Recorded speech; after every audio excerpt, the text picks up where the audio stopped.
Have you ever wondered why you have to try so hard to be loved? Why you feel this constant need to chase, to prove yourself, or to perform just to be seen, chosen, or kept?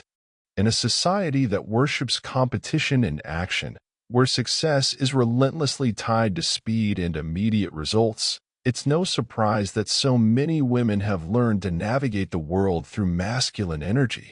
We've become assertive, conquering, taking charge of everything, believing that this is the only way to be valuable. We've internalized the idea that only by being strong, by constantly pursuing, can we avoid being left behind.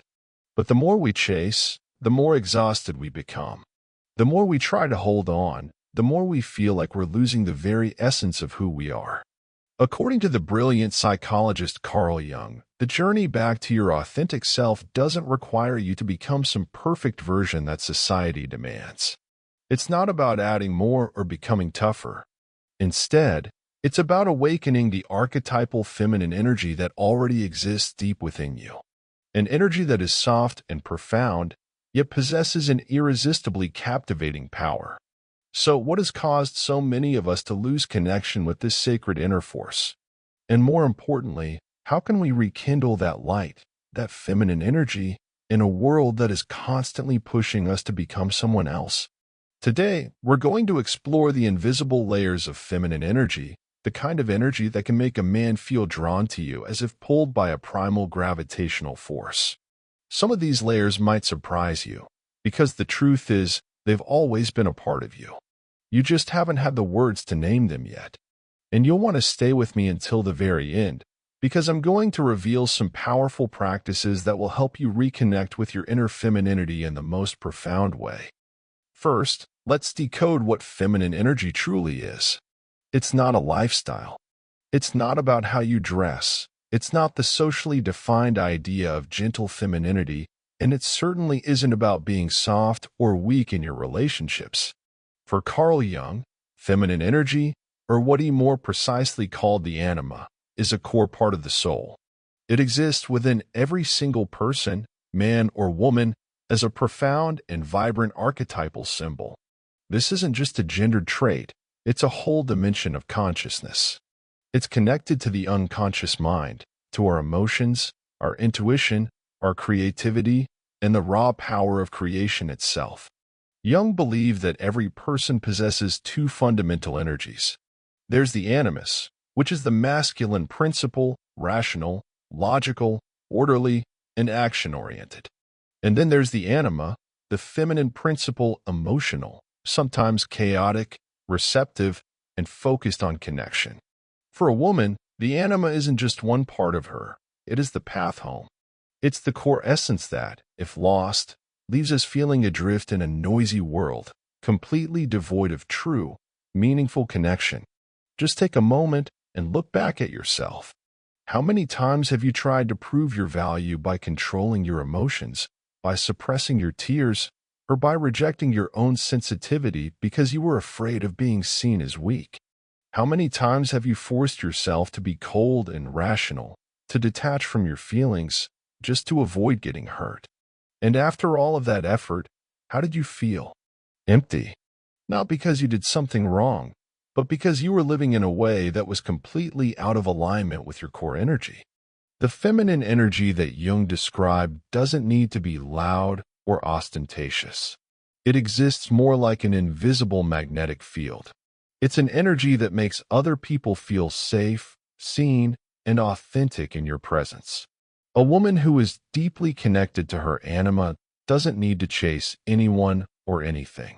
She understands, on a cellular level, that her value doesn't come from external approval. It comes from her ability to be fully, completely present in her own life. This isn't just some abstract theory. Imagine this scene.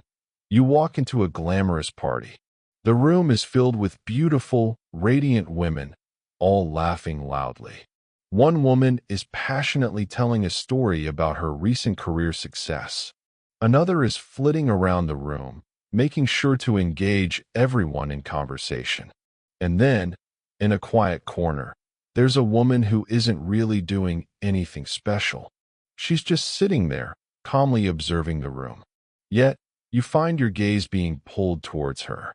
It's not because she's the most beautiful person there, and it's not because she's wearing the most striking outfit. It's because her energy is different. It's not seeking attention, yet it's so fully present that the entire room seems to unconsciously adjust its frequency to match hers. Does this stir something in your memory? Let me ask you this.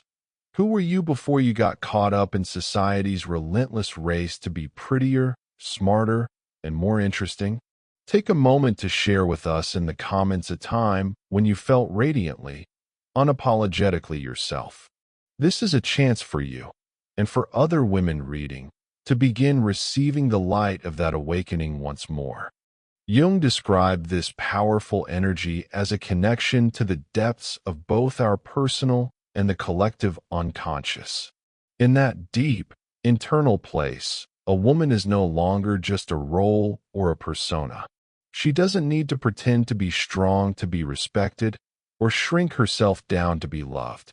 She moves through her own shadow, confronting her wounds and dismantling her defenses so she can finally touch her true essence, that place where intuition, emotion, and life's raw vitality all coexist.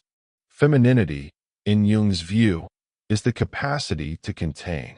It's like a bottomless vessel that can hold all the broken pieces, the contradictions, and the unspoken truths of the world. A woman who embodies this energy doesn't react hastily to situations. She feels and she observes. She allows things to unfold within her first, before she chooses to act consciously. This is the energy of the earth, of water, of the archetypal mother. It's nurturing and embracing, yet it is also powerfully transformative. The real tragedy is that modern society often teaches women the exact opposite. We're told that to be loved or to be recognized, we must be smarter, more successful, more interesting, more alluring. But this constant striving only pulls us further and further away from our roots. We forget that true feminine energy doesn't operate through effort. It operates through frequency. And that unique frequency only emerges when you stop trying to be someone else. It happens when you finally give yourself permission to feel, to break open, to be still, and to be perfectly imperfect. It happens when you return to your dreams, to your intuitions, to all the things you were once told were silly, or dreamy, or too sensitive. Jung believed that within every woman lies a sacred, inner landscape, and if she can learn how to step into it, she will never need to chase anyone again. Because in that state, she attracts through the deep, unshakable connection she has with her own soul.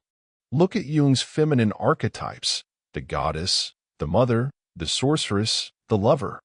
Each of these carries a unique form of power, but they all share one thing in common: they don't chase external standards. They beckon others through their vivid, whole, and authentic presence. A woman who knows her worth isn't valuable because she's beautiful or talented. She's valuable because she knows who she is. So what does this actually mean in practice? It means that when you stop trying so hard to be loved and you start genuinely loving yourself, you naturally step into a frequency of attraction. When you stop feeling the need to prove that you're worthy, you begin to attract people and situations that truly align with you. When you no longer live in fear of being left behind, you radiate a self-contained energy that makes others feel that they simply can't walk away. And this doesn't come from learning tricks, communication skills, or dating strategies.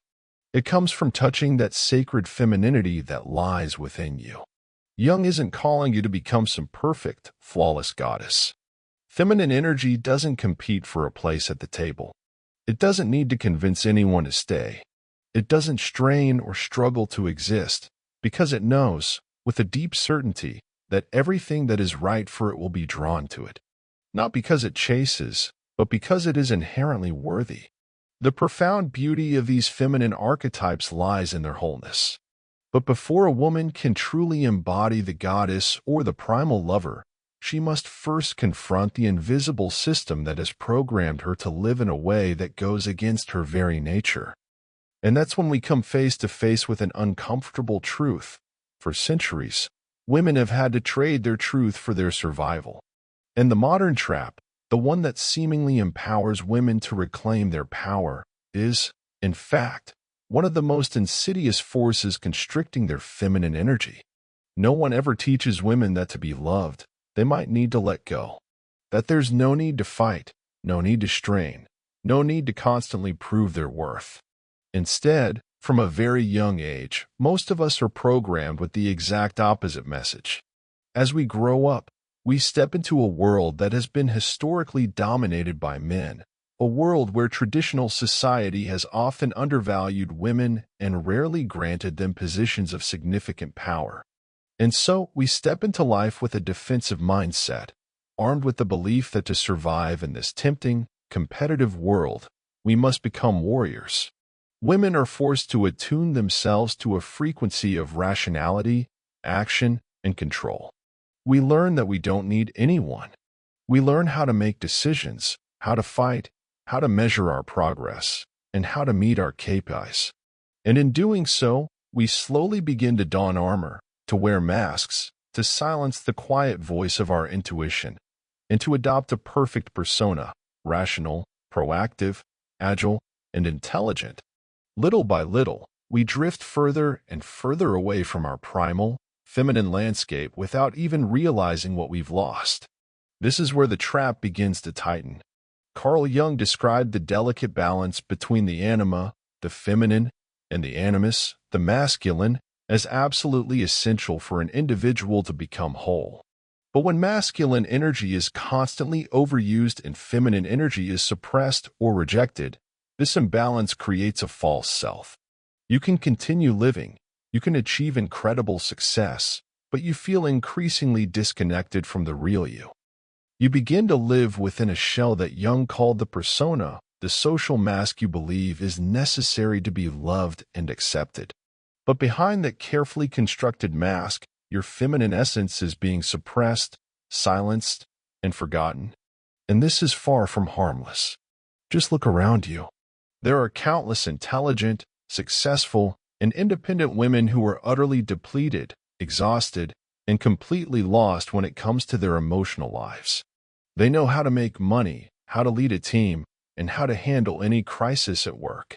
But they find themselves struggling with emotional conflicts and family dynamics, completely unaware that they've sacrificed a vital part of their soul to earn their place in this world. They've traded their anima, their intuition, their emotions, their capacity for deep connection, and their ability to simply listen for a logical, sharp, and untouchable version of themselves. The inherent danger of overusing masculine energy in a woman's psyche lies in this. It works in the short term, but it can be destructive in the long term. You may gain recognition, power, and a sense of control, but you lose the connection with yourself and, consequently, with others. It's our feminine energy that builds the bridges between our soul and the world. When you lose the ability to truly feel, you start living only on the surface of your life. You can no longer discern your true intuition from fear that's cleverly disguised as logic. You find yourself torn between the pride of not being dependent on anyone and the aching question, then why do I feel so lonely? Jung once said, until you make the unconscious conscious, it will direct your life, and you will call it fate. The trap of the modern woman isn't that she chooses a path of ambition and growth. The trap is that she often doesn't realize she's operating from an unconscious mechanism that was born from her wounds.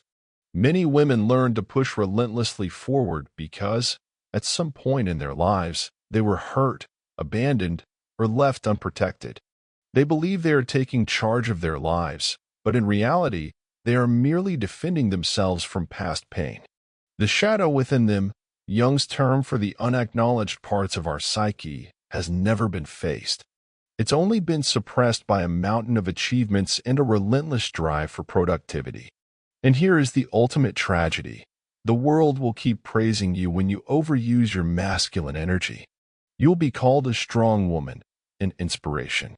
But when night falls and you're alone with your thoughts, you'll come face to face with an emptiness that no amount of success or glory can fill. That is the void left by the stifled soul. It's the cry of the part of you that should have been cherished, the part that should have been allowed to be soft, the part that should have been allowed to love without needing to control the outcome. This isn't a call to abandon your strength. It is a powerful reminder to reclaim your right to be soft, to be authentic, and to be imperfect. No one is forbidding you from leading, from earning money, or from making decisions. But if you do so by rejecting your own feminine energy, you risk becoming sharp but soulless. Conversely, when you allow yourself to be both strong and sensitive, both decisive and receptive, you no longer need to choose between being loved and holding value. You become a whole woman, and that wholeness is more magnetic than any strategy you've ever learned. This doesn't mean that Carl Jung was advocating for a return to traditional female stereotypes of being dependent and powerless. Not at all. He was urging each of us to return to our deepest essence, that place where light and shadow, action and emotion, reason and intuition can finally coexist in harmony. When you manage to step out of the trap of always having to achieve, you enter a fuller, more authentic way of being. When you no longer feel you have to choose between power and emotion, between reason and softness, you step into a state of free living, sharp yet profound, leading yet receptive. But this transformation doesn't happen overnight. Even when you begin to understand your own essence, those old, unconscious patterns still operate silently in the background, subtly shaping the energetic frequency you emit every single day. And if you don't learn to recognize it, you'll unconsciously fall into one of the most dangerous mechanisms that modern women often don't even realize they're trapped in, the energy of chasing. There's a simple, yet sometimes harsh, truth about the universe. You never attract what you want. You only attract what you are. You may not say it out loud. You may even try to hide it from yourself, but energy doesn't lie. The universe can sense the energy of chasing within you. Carl Jung famously said that what you don't make conscious will control you. You won't control it.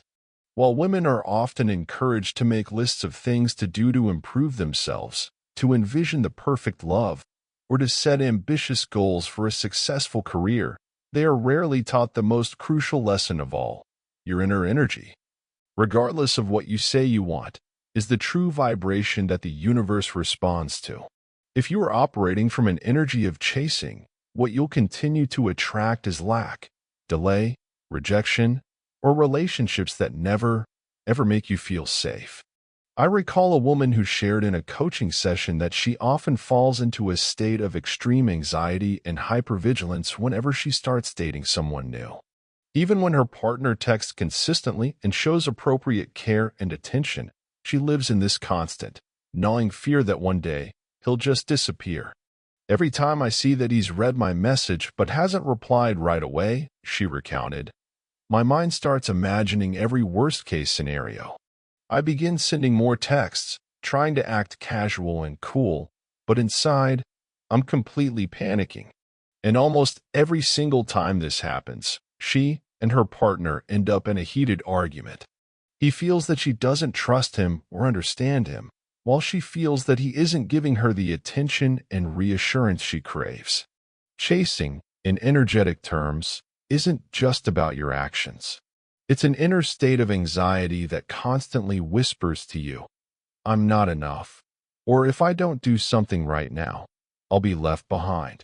This energy comes with a sense of urgency, impatience, and a need to control. And on a much deeper level, it comes from the core belief that you are not valuable unless you achieve something external. This belief may have stemmed from your childhood, a time when you were only recognized for being a good girl, for achieving good grades, for meeting everyone's expectations. Gradually, you learned that love was conditional, and you began to apply that same pattern to everything in your life, your work, your friendships, and especially your romantic relationships. And what is the result? You attract people who don't choose you freely. They make you feel like you have to apply for their affection. You attract situations that demand constant effort without ever truly acknowledging your worth. You meet people who aren't ready for a real commitment, or who will only stay as long as you keep proving yourself to them. And the most painful part of all is that you start to believe that true, unconditional love just isn't meant for you, when in reality, you haven't been living in the frequency of love. You've been living in the frequency of lack. Carl Jung called this phenomenon the projected unconscious. This is when the unacknowledged parts of ourselves, our deepest fears and insecurities, are projected out onto the world, attracting the very lessons that we haven't yet healed. If, deep down, you believe that you're not enough, the universe will send you people who make you prove your worth over and over again. This isn't to punish you. It's to awaken you. It's to make you finally stop and ask the question, why do I keep encountering the same lesson in different forms? From an energetic perspective, the universe doesn't operate through language. It operates through vibration. You can say that you want someone who will love you unconditionally, that you want a peaceful relationship, that you want true love. But if your energy is rooted in a fear of abandonment, an urgency to hold on to someone, or a deep distrust in your own value, you will only attract relationships that mirror those fears back to you. Conversely, when a woman begins to align with her true essence, when she stops chasing and starts living authentically, listening to her inner voice, being present in the moment, something truly remarkable begins to happen. Life starts to respond in ways that logic simply can't explain. Jung called this synchronicity, meaningful coincidences, where the right people, the right moments, and the right opportunities appear as if guided by an invisible, intelligent force. Think back for a moment.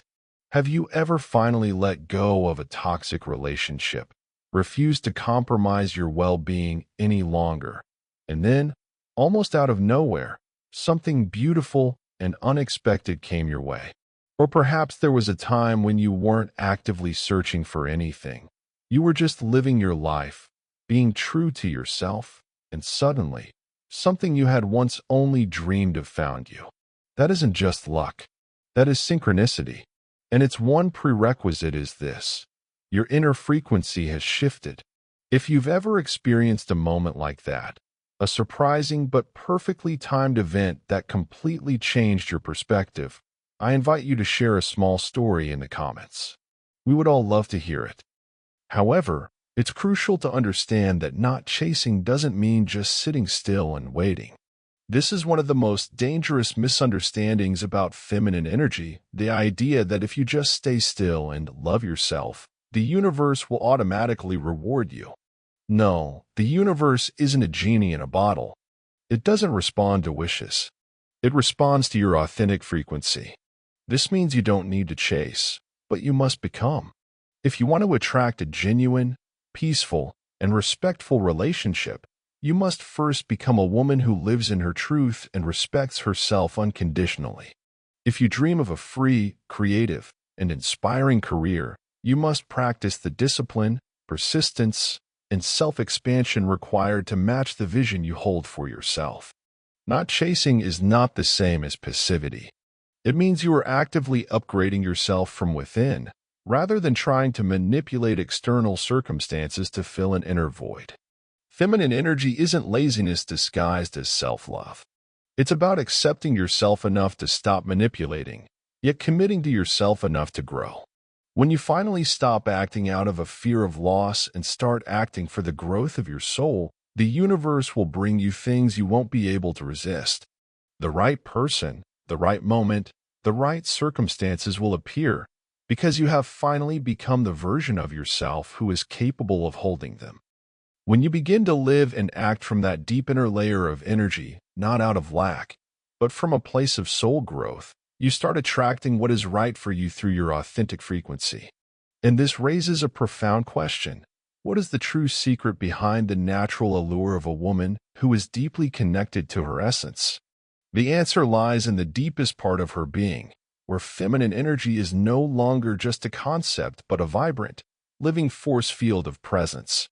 According to Jung, a woman's feminine essence is programmed into her very soul, like a lighthouse guiding the way, the source of all creation, gentleness, receptivity, and connection. But over time, this powerful energy is gradually stifled by society's harsh demands and expectations. Under that immense pressure, the feminine energy doesn't simply vanish. It retreats, making way for layers upon layers of defenses formed from our unhealed wounds. Carl Jung called this a disconnection from the archetypal self, where the deepest part of your soul is sealed away, patiently waiting to be awakened. Attraction isn't something you create through effort. It's the natural result of existing in your right frequency. The more a woman tries to become attractive, the more she inadvertently loses her original, innate magnetism. But a woman who knows how to be present, who understands herself, who accepts her own imperfections, who is awake to the full spectrum of her emotions, she doesn't need to do much at all. Everything will find its way to her. Carl Jung called this return to one's true essence individuation. It is the journey of peeling away the societal roles of the persona, confronting the darkness of the shadow, and connecting with the inner archetypes that lie within. Individuation is a profound psychological process in which a person integrates all the fragmented parts of their inner world, from light to darkness, from instinct to reason, from the conscious to the unconscious, in order to become a whole and complete being. You are no longer defined by society, by others' expectations, or by the false images you once held of yourself. It's not about becoming a better person, but about becoming the person you most truly are. As Jung said, the only meaningful life is a life that strives for the individual realization, absolute and unconditional, of its own particular law. Individuation is the ultimate realization of that goal. But to achieve it, you must begin with a truly challenging act, letting go of what once defined you. This isn't an act of denial or destruction, but a courageous first step to free yourself from the rigid structures and roles you've played so well that you started to believe they were you. Individuation often begins with what feels like an existential crisis. To rebuild yourself, the old self must first be allowed to collapse. The values you once held as central, the dreams you thought were yours, the very definitions you had for success, love, and morality, all of it will be called into question. When there's nothing left to cling to, you are forced to face the raw, naked truth of your own being. And you have to ask, who am I without all of those things? That moment can feel like a deep depression.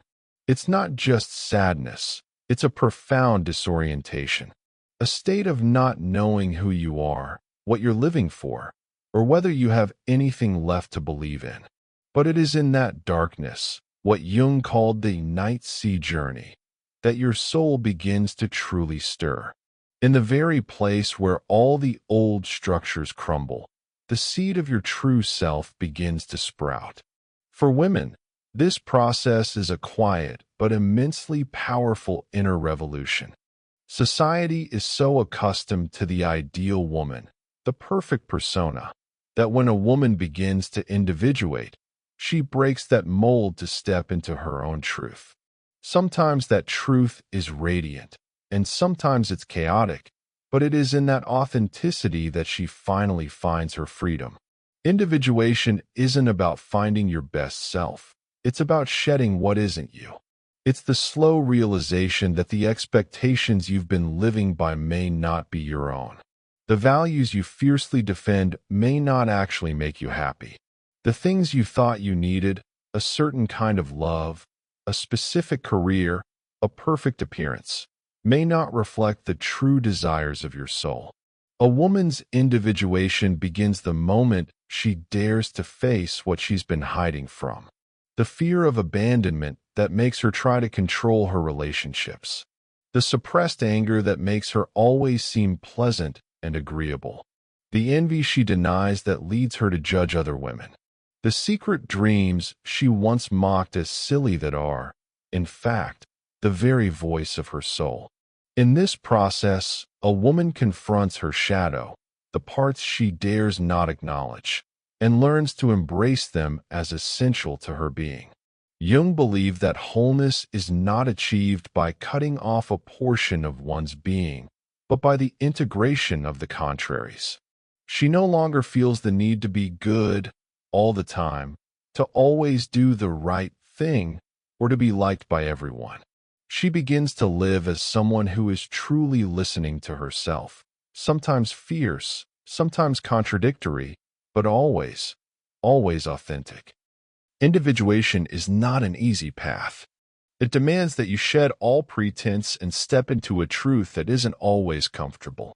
But it is the only journey that will ever make you truly free, not just psychologically, but energetically.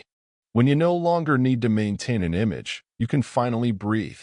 When you stop chasing an idealized version of yourself, you can effortlessly attract.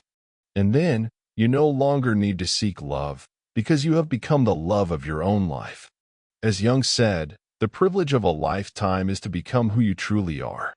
Individuation is an invitation to return to yourself, not to strive, but to harmonize. When someone brings chaotic energy into your life, you don't react. You choose. When old wounds are triggered, you don't deny them. You recognize and embrace them. Feminine presence is what you feel when you can touch stillness without feeling empty. You no longer need a packed schedule or constant messages from others to feel that you exist. You can sit by yourself and feel completely whole. And it is from that state that everything right comes to you, not because you are controlling it, but because you are finally in sync with it. Opportunities, encounters, and connections begin to appear as if the universe were just waiting for you to return home before it could send its gifts. This journey of individuation isn't a final destination. It's a process of living, breathing, feeling, and choosing every single day. Feminine energy doesn't just switch on like a light. It needs to be nurtured consistently through small but profound practices that help you return to your body, your emotions, your intuition, and the natural rhythm that exists within you. If you feel brave enough to try them, comment below with, "I'm ready to change," and let's begin this journey together. The first practice is to reconnect with your body.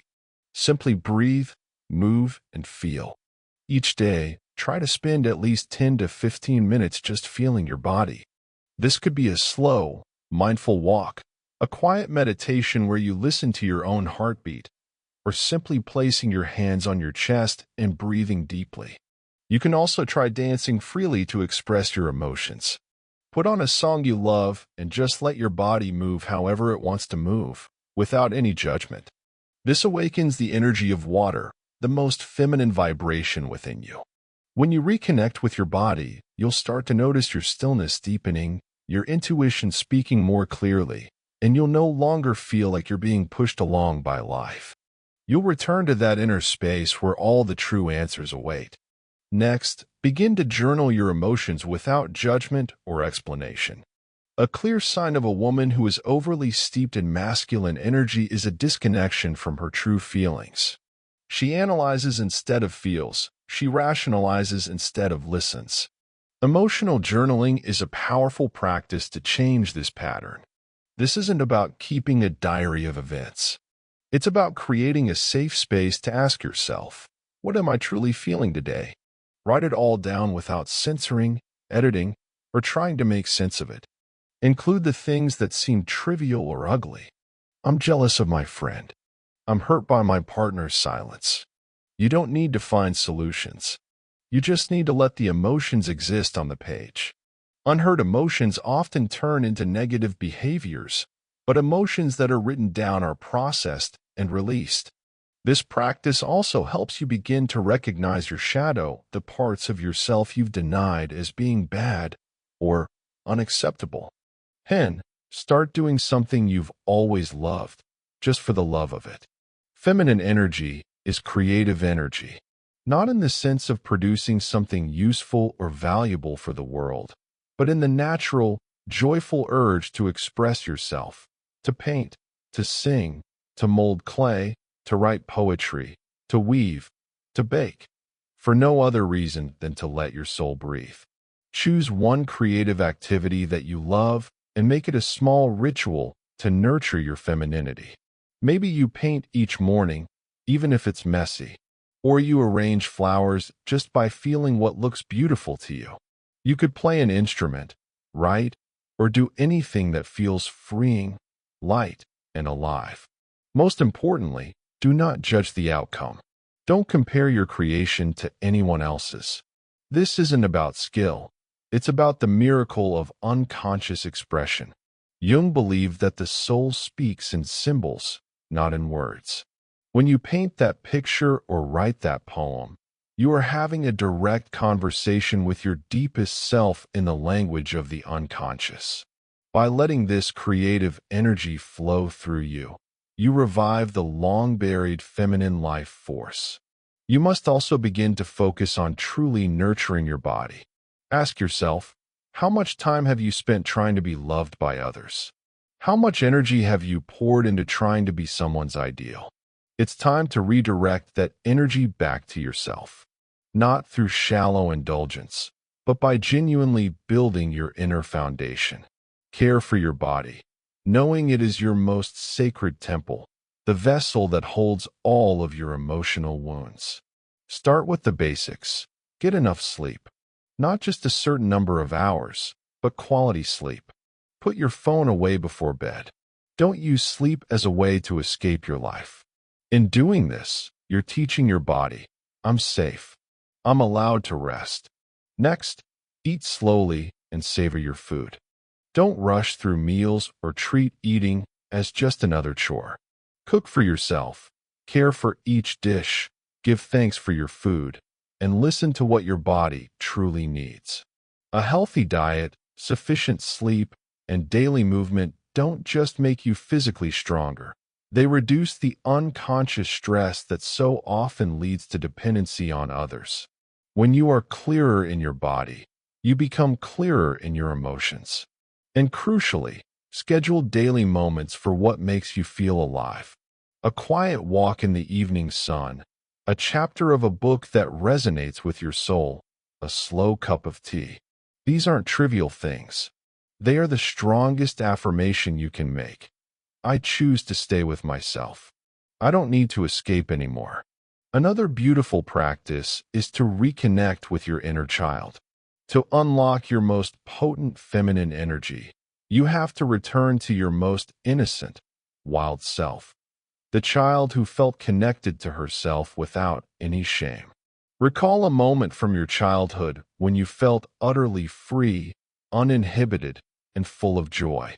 Perhaps you were spinning around in the backyard, painting with wild colors, singing at the top of your lungs, or just lying on the grass staring up at the sky. Close your eyes and revisit that moment. Where were you? What were you doing? Who were you before the world demanded you to be anything else? Then, ask yourself, which parts of my childhood made me feel most alive, most myself? Make a list. Let it flow from your heart. Jumping rope, dancing in the kitchen, writing poetry, building forts, dressing up, imagining entire worlds. Now, pick one thing from that list and promise yourself you will do it this week. No excuses, no judgment. Recreate a space for your inner child to breathe again. Those playful, soulful activities aren't childish. They are healing medicine. They are the natural expression of your feminine energy before life told you to tone it down. By reconnecting with those lost pieces of yourself, you awaken the radiant, intuitive, magnetic, and free woman you were always born to be. Finally, begin to record and observe your dreams. For Carl Jung, dreams are not just random brain trash, as some earlier theories suggested. They are sacred messages from the self to the ego, from your true, whole self to the misguided social self you present to the world. Each symbol in your dream is an unacknowledged part of you, a fear, a desire, a wound, or an archetype that is waiting to be awakened. Nothing connects you to your feminine energy more deeply than learning to listen to these nightly messages. Dreams are the mother tongue of the anima. They are illogical, nonlinear, intuitive, and symbolic, just like feminine energy itself. Observing your dreams is simple. Each morning, before you touch your phone, try to recall the previous night's dream. Write down everything you can remember, even the most fragmented details. Then, don't try to analyze it like a critic. Instead, just feel it. What emotions does the scene evoke? Do the characters feel familiar? Could they possibly represent different parts of you? At first, your dreams may seem confusing, but with persistence, they will become more vivid. Symbols will repeat. Emotions will clarify, because your unconscious mind will know that you are finally listening. It's important to remember that these practices won't transform you overnight.